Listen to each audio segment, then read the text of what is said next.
Siap gerak. Hormat gerak. Tegak gerak. Tekan telah.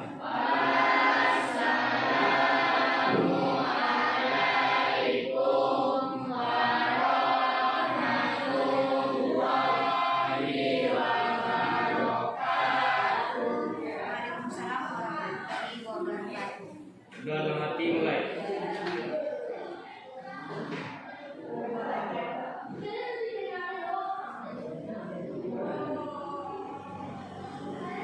Selesai. Nah, siapa yang tidak hadir kali ini?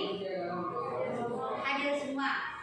Terima kasih ya, karena Ananda sudah berusaha untuk selalu bisa hadir, walaupun sekarang ibaratnya kita masih berada dalam pandemi ya. Baiklah Ananda, hari ini kita kembali belajar KKN. Silakan dilihat di depan. Seperti biasa, sebelum kita mulai dengan lihat-lihat kita dulu. Semangat pagi. Pagi. Nah, terima kasih. Masih semangat untuk belajar?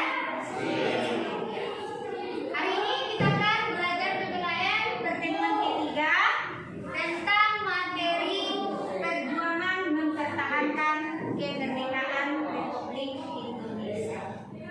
Dengan kompetensi dasar yaitu mengekspresikan konsep tanah air bela negara dalam konteks negara kesatuan Republik Indonesia.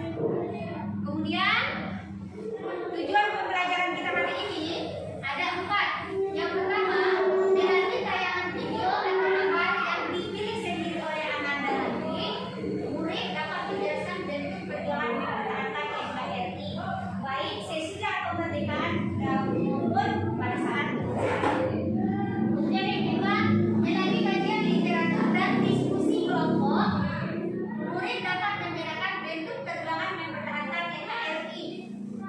Yang ketiga, melalui diskusi kelompok, murid dapat mendeskripsikan perjuangan mempertahankan NKRI. Dan yang terakhir, setelah dapat menjelaskan bentuk perjuangan mempertahankan NKRI, murid dapat mengelaborasikan ataupun nanti mempresentasikan tentang perjuangan mempertahankan NKRI menggunakan media presentasi yang dipilih sendiri oleh Ananda semua. Ada yang mengerti? Nah, lanjut. Ini ada langkah-langkah pembelajaran yang harus Ananda ikuti. Yang pertama, nanti Ibu akan menayangkan video. Lihat di depan ada peserta didik mengamati tayangan gambar atau video terkait materi perjuangan mempertahankan NKRI. Yang kedua, peserta didik melakukan tanya jawab terkait gambar atau video yang diamati. Dan yang ketiga, peserta didik dibagi menjadi 4 kelompok sesuai gaya belajarnya. Ada nanti kelompok yang visual dengan temanya yang visual, auditori juga seperti itu, dan kinestetik juga seperti itu. Di sini nanti kinestetik Ibu bagi menjadi 2 kelompok ya. Kemudian yang kelima, yang keempat, peserta didik mengerjakan tugas kelompok yang sudah Ibu berikan nanti. Dan yang terakhir, peserta didik melampirkan hasil kerja kelompoknya. Nah, sekarang coba ambil posisi yang paling santai. Jangan dempet dengan mejanya. Jangan dempet dengan mejanya. Ya. Usahakan kakinya menyentuh lantai. Usahakan menyandar ke belakang. Nyandar ke belakang. Tangannya di atas lutut.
kemudian keluarkan melalui hidung. Ya, silakan buka matanya. Gimana perasaannya? Bisa untuk konsentrasi di pelajaran kita? Bisa? Mudah-mudahan dengan teknik stop ini Ananda bisa lebih fokus kepada pembelajaran kita nanti ya. Dan silakan amati tayangan gambar atau video. Sebelumnya kita sudah belajar tentang bela negara. Apa itu hakikat bela negara? Kemudian apa itu peraturan perundang-undangan yang mengaturnya. Sebelum masuk ke sini, ke video atau gambar yang akan ditayangkan, kita mau tahu siapa yang bisa mengungkapkan atau siapa yang masih ingat atau siapa yang bisa menjelaskan apa itu bela negara. Coba, silakan. Siapa yang bisa? Siapa yang masih ingat tentang hakikat bela negara? Silakan. Nanti mengatur secara peraturan norma bela negara melalui secara militer maupun non militer. Baik secara militer maupun non militer. Bagus. Ada lagi?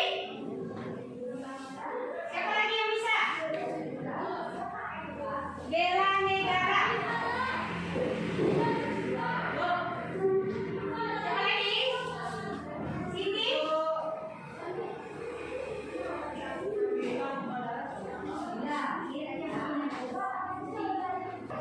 Bela negara adalah suatu perjuangan untuk mempertahankan satu negara baik secara fisik maupun non fisik.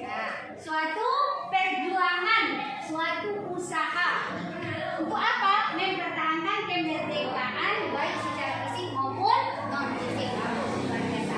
Berarti anak-anak ibu masih ingat ya apa itu bela negara. Sekarang yang akan kita bahas di sini adalah perjuangan mempertahankan kemerdekaan Republik Indonesia. Ada dua nanti di sini yang difokuskan. Apa perjuangan yang terjadi setelah kemerdekaan, kemudian apa perjuangan yang bisa dilakukan untuk saat sekarang.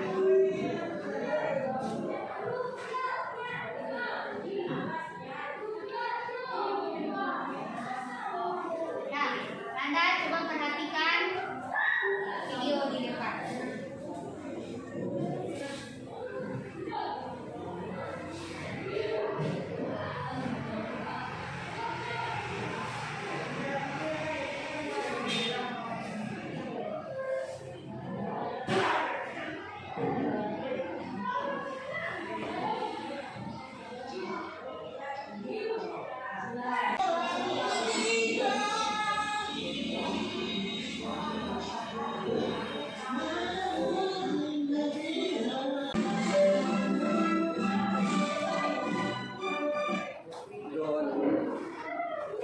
Ya? Udah lihat videonya? Nah, sekarang minta satu orang untuk menyampaikan apa yang kamu amati dari tayangan video. Nah, jadi Mas.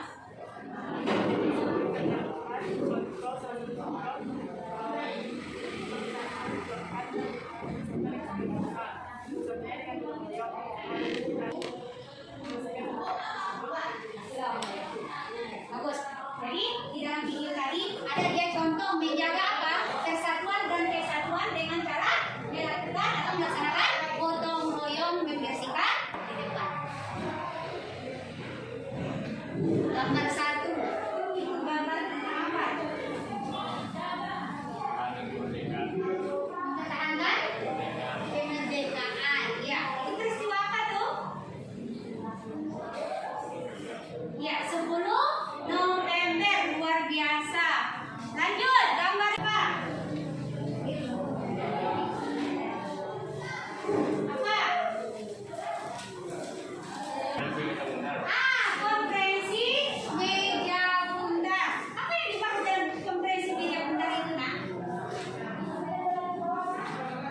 Masalah apa yang dibahas di sana? Pengakuan dan penyerahan kedaulatan negara RI oleh siapa? Oleh Belanda kepada Indonesia. Bagus, luar biasa ya. Berarti Ananda sudah bisa menangkap apa usaha yang dilakukan untuk apa? Perjuangan mempertahankan kemerdekaan negara Republik Indonesia. Oke, selanjutnya silakan duduk.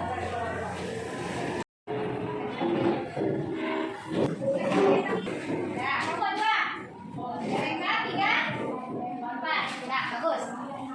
Apa yang menjadi tugas Ananda? Coba perhatikan ke depan. Di sini Ananda Ibu minta untuk mendiskusikan bentuk-bentuk atau bagaimana dia perjuangan mempertahankan kemerdekaan negara kita yang dilakukan dalam bentuk fisik maupun non fisik, baik pada zaman setelah kemerdekaan maupun zaman sekarang ini. Nah, kemudian yang kedua nanti hasil kerja masing-masing kelompok Ananda itu boleh dibuat dalam bentuk karya juga boleh. Misalnya kalau kelompok yang visual misalnya mau minta dalam bentuk poster, mau buat dalam bentuk bagan atau mau buat dalam bentuk main-main juga boleh, kita konsep juga boleh. Kemudian yang estetik juga seperti itu, mau buat dalam bentuk rekaman suara, yang auditori ya, auditori boleh dalam bentuk apa presentasi langsung, video kan boleh, mau dalam bentuk rekaman suara juga boleh, atau yang lainnya itu serahkan semuanya. Kemudian yang kelompok 3 dan 4 karena sama-sama estetik ya, nah diserahkan mau dalam bentuk apa, nanti mau ditentukan dalam bentuk billboard atau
Pemerintah Belanda kepada pemerintah Indonesia yang disepakati akan disusun dalam struktur ketatanegaraan yang berbentuk negara federal, yaitu Negara Republik Indonesia Serikat.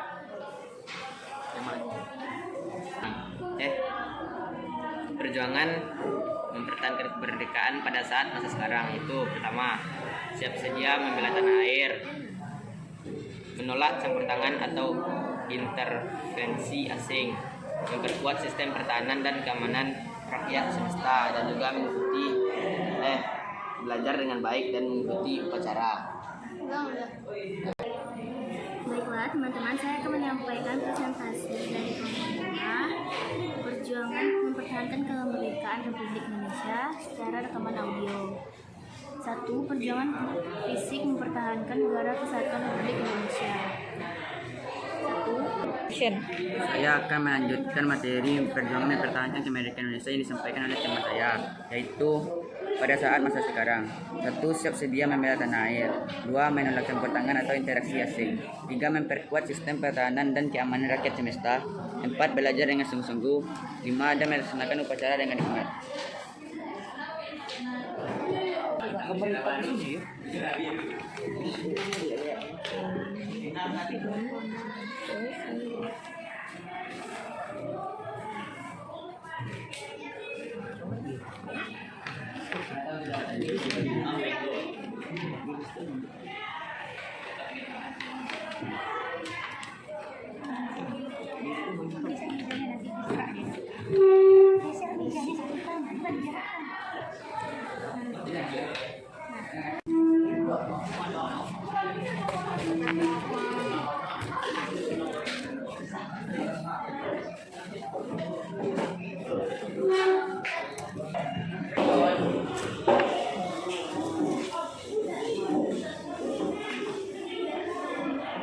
Ini menggunakan batik sebagai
Di Surabaya terjadi peristiwa insiden Surabaya yang bermula dari beberapa orang Belanda mengibarkan bendera merah putih biru pada tiang di atas Hotel Yamato oleh pemuda atau rakyat Surabaya.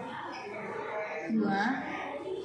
Pertempuran 5 hari di Semarang, yaitu latar belakang menyebabkan terjadinya adalah karena larinya tentara Jepang dan tewasnya Dr. Karyadi setelah Jepang menyerahkan tanpa syarat kepada sekutu dan jatuhnya bom atom oleh Amerika Serikat di Hiroshima dan Nagasaki. Indonesia kemudian memproklamasikan kemerdekaan pada tanggal 17 Agustus 1945. 3. Perang gerilya. Apakah ada tanggapan pada kelompok lain?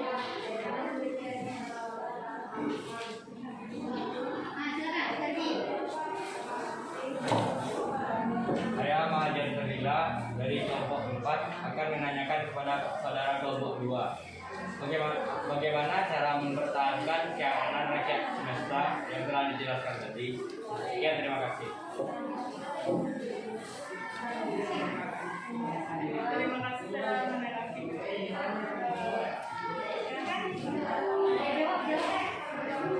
Baiklah, saya akan menanggapi pertanyaan dari Ferdi. Jawaban pertanyaannya akan ditanggapi oleh kelompok saya.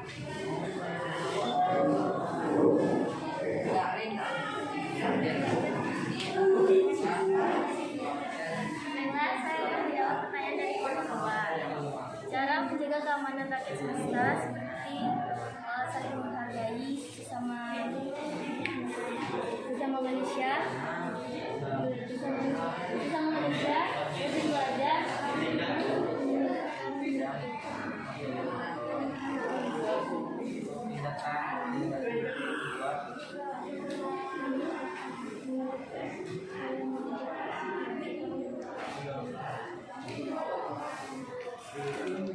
menghindari hal-hal yang mengakibatkan perpecahan.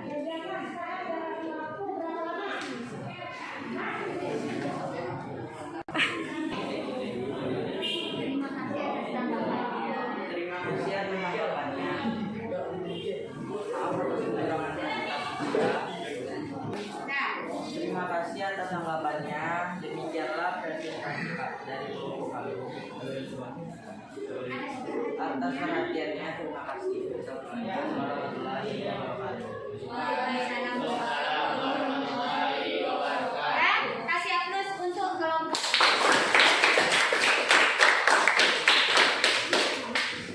Nah, lanjut. Kelompok apa gimana? Ya. Ini kelompok 3 dan 4. Udah siap?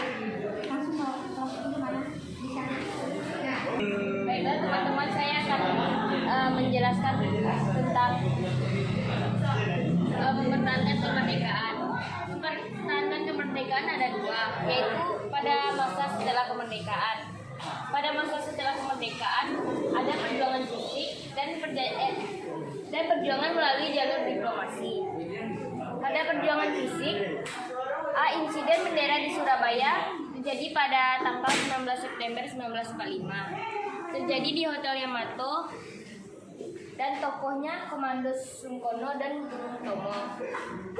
B. Pertempuran 5 hari di Semarang terjadi pada tanggal 15 sampai 20 Oktober 1945.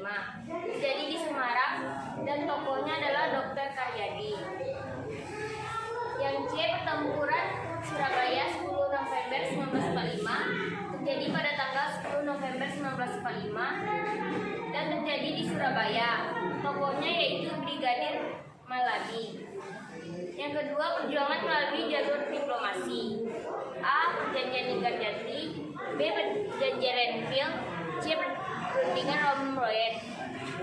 Pada zaman sekarang terbagi atas 2, satu secara fisik dan kedua non fisik. Pertama secara fisik, mengikuti upacara. Seperti mengikuti upacara 17 Agustus.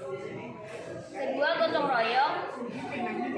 3, mengikuti atau berpartisipasi dalam acara-acara bela negara. Ketiga, menjaga lingkungan. Dan keempat, menjaga protokol kesehatan. Kedua, non-fisik. Pertama, toleransi antar suku, agama, dan lain-lain. Kedua, menjaga persatuan dan kesatuan dengan saling menghargai. Dan lain-lain. Baiklah, inilah hasil diskusi dari kelompok kami. Apakah ada pertanyaan dari kelompok kalian? Mana? Tanyakan. Dan paham? Sudah? Demikianlah hasil diskusi dari. Terima kasih atas kunjungannya. Terima kasih atas kunjungan dari kelompok kalian. Demikianlah diskusi dari saya. Assalamualaikum warahmatullahi wabarakatuh.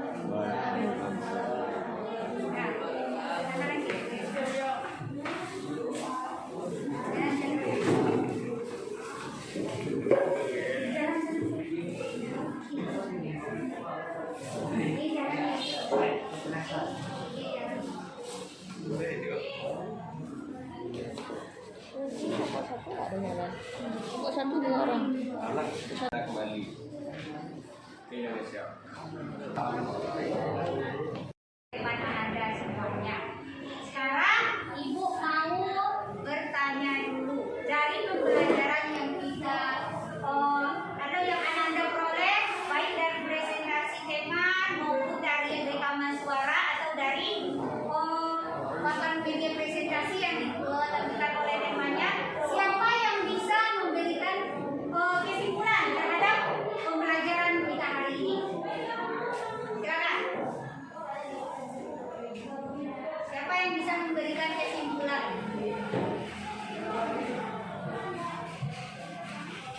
Ayo silakan. Siapa?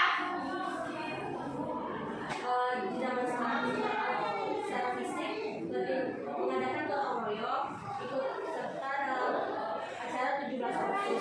Secara fisik seperti mengusahakan batik sebagai bukti cita produk dalam negeri, mengikuti protokol kesehatan. Terima kasih atas kesimpulan yang diberikan oleh Fauzia. Memang benar apa? Karena di dalam memperjuangkan kemerdekaan negara kita bisa dilakukan baik dalam bentuk fisik maupun dalam bentuk non fisik. Kalau sesudah kemerdekaan itu banyak yang terjadi. Apa bentuk perjuangannya yang secara fisik? Ada insiden bendera di Surabaya, kemudian apa? Pertempuran di Semarang. Kemudian ada yang secara non fisik, ada yang dilakukan konferensi, ada perjanjian di Kerjati, perjanjian Rempel. Nah, kemudian yang untuk saat sekarang ini apa yang bisa dilakukan untuk mempertahankan negara kita? Ternyata banyak yang bisa dilakukan. Contoh tadi di sini di kelompok 4 ya, ada katanya menjaga lingkungan dengan cara apa? Dengan cara bergotong royong membersihkan lingkungan, kemudian apa? Tidak melakukan penebangan hutan secara liar. Kemudian ada lagi dengan apa? Yang dihasilkan poster dari kelompok 1. Apa katanya? Bahwa menjaga atau mempertahankan kemerdekaan itu bisa dilakukan dengan gerakan 3M. Memakai masker, menjaga jarak, kemudian mencuci tangan. Nah, kasih aplaus untuk kita semua. Kasih perjalanannya semuanya. Ya, dari 4 kelompok yang menampilkan hasil karyanya, Ibu lihat tadi ada 1 kelompok yang paling bagus tampilannya.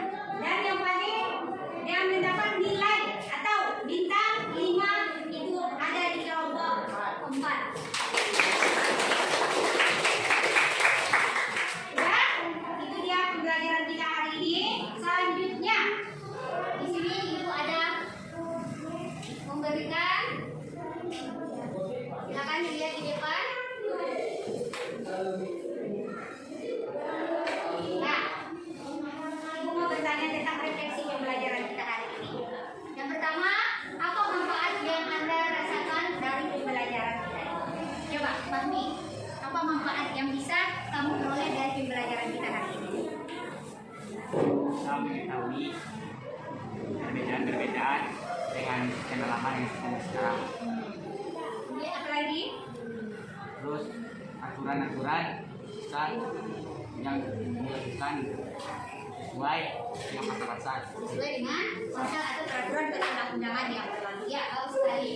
Kemudian yang kedua di sini bagaimana yang kita rasakan ya, bukan yang kelompok 2, kelompok 1. Nah, ternyata masing-masing anak kan memiliki perasaan atau emosi yang sama, di mana semuanya belajar apa dengan perasaan bahagia atau senang. Nah, terima kasih atas pembelajaran kita hari ini. Minggu depan kita akan bertemu lagi dengan lanjutan pembelajaran kita masih tentang bela negara. Sebelumnya di sini ada ibu kasih LKPD. Bagi yang belum paham, boleh diikuti ibu kalau misalnya apa yang kita di sini tidak dimengerti. Boleh diskusikan dengan teman juga bisa. Tapi bagi yang sudah paham, silakan bekerja sendiri. Dan LKPD-nya sudah diterima, silakan diisi. Sekian pertemuan kita hari ini. Terima kasih atas perhatian anak-anak semua dan terima kasih juga atas kerjasamanya. Sampai jumpa di minggu depan. Assalamualaikum warahmatullahi wabarakatuh. Assalamualaikum warahmatullahi wabarakatuh. Baiklah, di sini saya akan memberikan sedikit refleksi tentang pembelajaran berdiferensiasi dan pembelajaran sosial emosional yang sudah saya laksanakan di aksi nyata modul 2.1 dan 2.2. Di sini saya melaksanakan pembelajaran berdiferensiasi dengan diferensiasi proses dan diferensiasi produk, di mana di dalam pemilihan media pembelajaran saya memberikan media berupa gambar-gambar, kemudian video dan rekaman suara. Untuk pengelompokan siswa, itu saya melakukan pengelompokan sesuai dengan gaya belajarnya. Satu kelompok untuk anak visual, kemudian satu kelompok untuk auditori, dan 2 kelompok untuk anak kinestetik. Kemudian untuk diferensiasi produk, di sini anak visual ternyata bisa menghasilkan poster. Kemudian untuk anak auditori itu menghasilkan rekaman suara, dan untuk anak kinestetik itu membuat media presentasi. Untuk pembelajaran sosial emosionalnya, di sini saya memakai yang pertama itu teknik stop. Teknik stop ini saya sengaja memakainya sebelum kegiatan inti dengan tujuan untuk mengembalikan fokus anak setelah dia belajar paginya dengan guru lain. Kemudian saya melakukan pengelompokan. Di dalam kelompok saya berharap muncul empati siswa terhadap teman-temannya. Bagaimana dia menghargai pendapat temannya, kemudian bagaimana dia memberikan tanggapan terhadap hasil kerja dari teman-temannya. Kemudian untuk direfleksi pembelajaran, saya meminta anak untuk membuat gambar emoji tentang bagaimana perasaan atau emosi dalam dirinya ketika pembelajaran berlangsung. Saya meminta anak membuat gambar ini dalam satu kertas, kemudian diperlihatkan ke saya. Perbandingannya dengan pembelajaran yang sebelumnya saya terapkan adalah ternyata pembelajaran berdiferensiasi ini sangat memudahkan kita dalam mencapai tujuan pembelajaran, di mana dengan anak belajar sesuai dengan gaya belajarnya, sesuai dengan kebutuhannya, ternyata tujuan pembelajaran itu dengan mudahnya dia capai. Contoh untuk anak visual, ketika saya sudah memberikan arahan untuk pelaksanaan atau untuk pembuatan tugas, dia langsung bekerja membuat poster. Kemudian yang anak auditori juga seperti itu, langsung bekerja dia membuat rekaman suara di HP-nya. Kemudian yang untuk anak kinestetik juga langsung membuat potongan-potongan kertas, kemudian dia tempel di media presentasinya. Ternyata hal ini memang sangat luar biasa kalau menurut saya ya. Karena terus terang, sebelumnya saya sempat terpikir kalau pembelajaran berdiferensiasi ini mungkin akan sangat menyulitkan guru. Ternyata ketika kita sudah melakukan pemetaan kebutuhan belajar anak dan anak belajar sesuai dengan kebutuhannya masing-masing, ternyata tujuan pembelajaran semakin mudah untuk dia capai. Kemudian untuk tindak lanjut, saya berencana akan melaksanakan pembelajaran berdiferensiasi ini di seluruh kelas yang saya ajar, yaitu ada 6 kelas. Kalau untuk sekarang baru saya melaksanakan untuk 1 kelas saja, tapi untuk selanjutnya saya akan melaksanakan untuk seluruh kelas. Kemudian dalam media pembelajaran, yaitu saya akan mencoba menambahkan lagi media-media lainnya supaya anak menjadi lebih tertarik. Dan untuk pembelajaran sosial emosionalnya juga seperti itu. Saya berusaha mencari teknik-teknik apa yang cocok. Kemudian saya berusaha untuk membuat baik itu diferensiasinya ataupun teknik pembelajaran sosial emosionalnya itu berbeda di dalam setiap minggunya. Jadi anak menjadi semakin tertantang, kemudian menjadi semakin tertarik dengan pembelajaran kita, kemudian dia merasa senang dengan pembelajaran kita. Mungkin itu saja sedikit refleksi dari saya. Mudah-mudahan ke depannya ini akan berjalan lebih maksimal lagi dan lebih fokus lagi. Sekian, terima kasih. Assalamualaikum warahmatullahi wabarakatuh.